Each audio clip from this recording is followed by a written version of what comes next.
Hey you guys, welcome back to my channel. Welcome back. So y'all, the Susan Lorincz, I believe her name is, case where it's the neighbor that banged her neighbor through the door.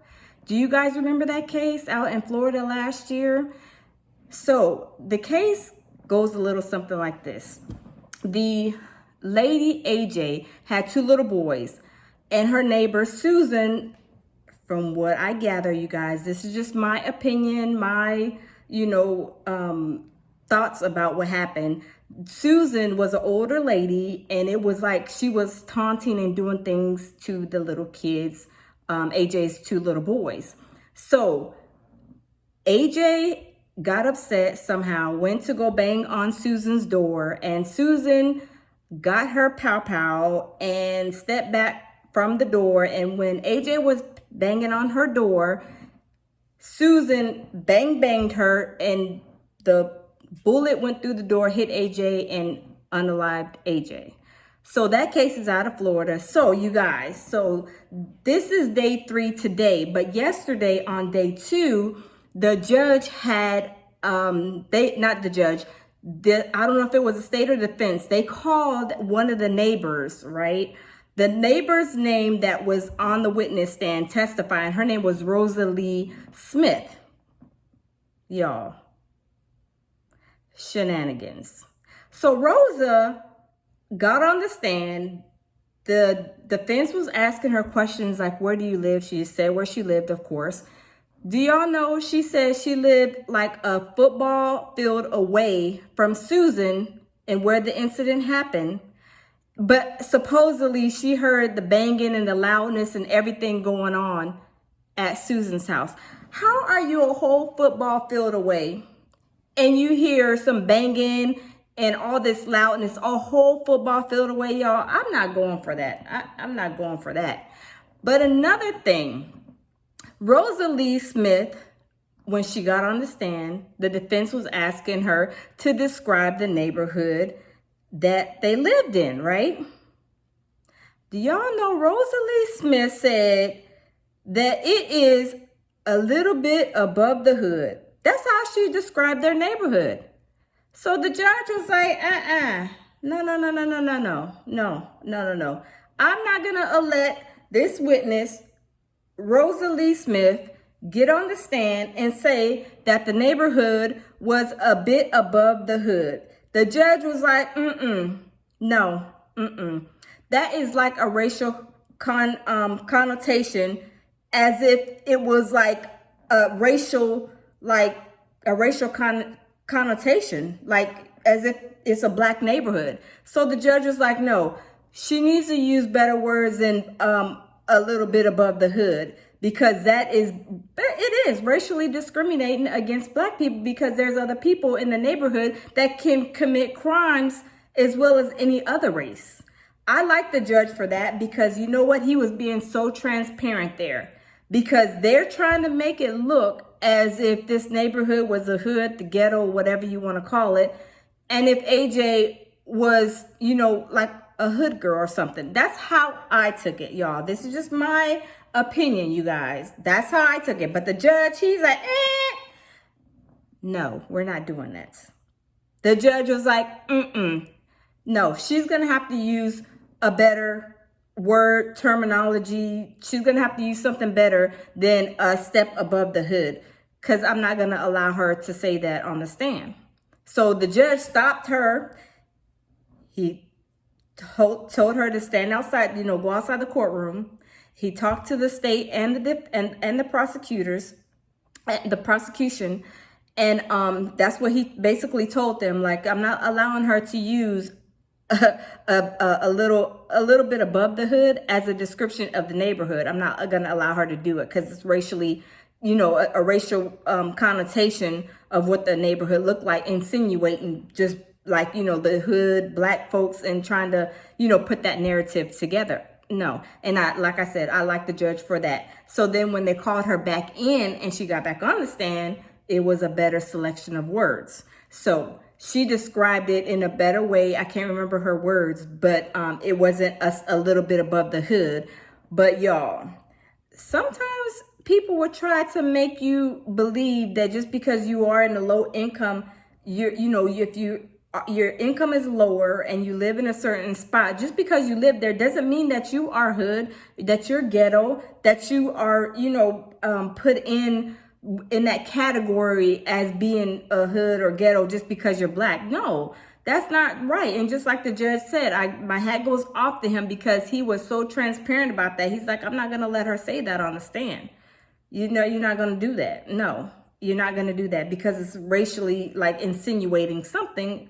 Pretty much to me, like I took it like he's insinuating something racial towards AJ. And that's completely, that was so, I like that he did that because that was so transparent and so clear as to him trying to be transparent, about the situation.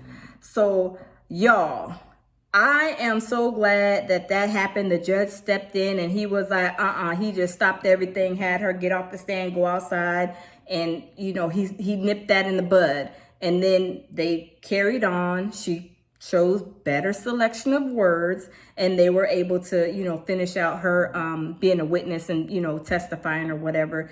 The defense was, asking her for, for her statement and for her whatever she had to say as a witness. But y'all, how are you a football away and you hear all this banging and hoopla and stuff, a whole football field away? Rosalie Smith. Now, come on now. Stop it. Stop the presses, okay? Stop. There's no way you hear all of that a whole football field away. Even people in the comments, when I was watching Law and Crime, shout out to Law and Crime, even the people in the comments was like, come on, stop. Rosalie Smith, stop. You did not hear all this, what was going on over there between AJ and Susan, a whole football field away. Stop it. Stop it. And I do not like, you guys, when people get on the stand and they sit there and they say stuff like that when it don't even make sense. Y'all, that's just me though. That's just how I feel.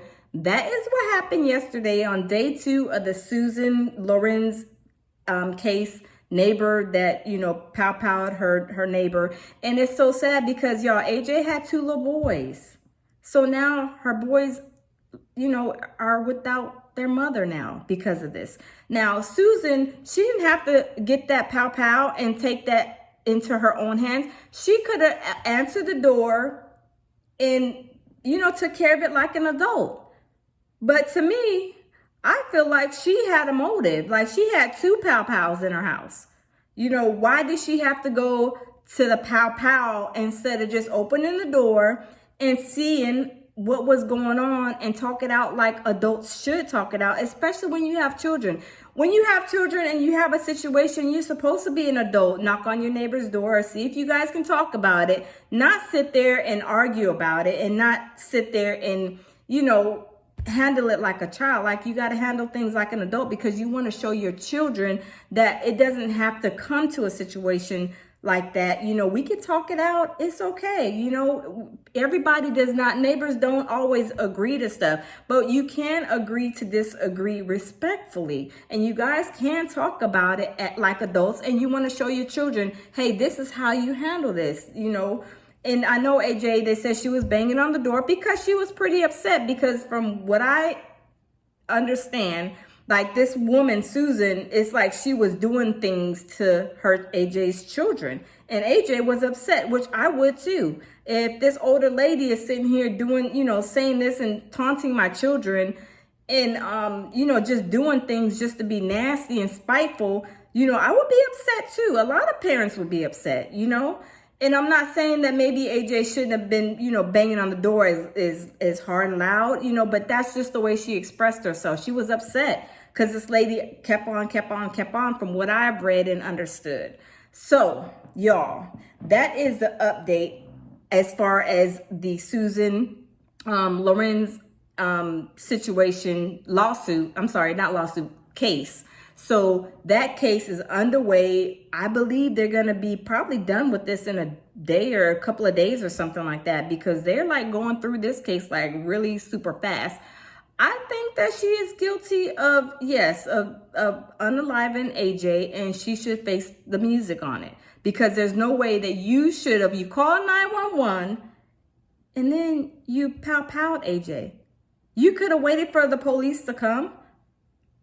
You could have waited for the police to come, Susan. Yes, that part. But you took matters into your own hands and you chose to do what you did. So you should face every second as to what the max is, in my opinion. That's just my opinion, y'all. But that is the latest and greatest on Susan Lorincz and AJ. Shout out and, you know, prayers go out to AJ's family and her boys. You know, you guys, you know, say a little prayer for their family, because I know they're going through it. It's barely been a year since this happened. It happened last June or July. So, yeah, shout out to, you know, AJ's family, and prayers to your family, to AJ's family. And I hope that, you know, they are, you know, healing as best as they can with this situation. But you guys, we're going to continue to follow up on this case and see what's going to happen, what the verdict is, because I believe the verdict is going to come soon. But yeah, it was a quick case, y'all, but we're going to see. That was just the highlight of this case that I thought that was like kind of crazy. When Rosa Lee Smith said what she said about, you know, the hood and being a football field away. But yeah, I'll keep you guys posted, you guys. And I will see y'all in the next video, y'all. Bye.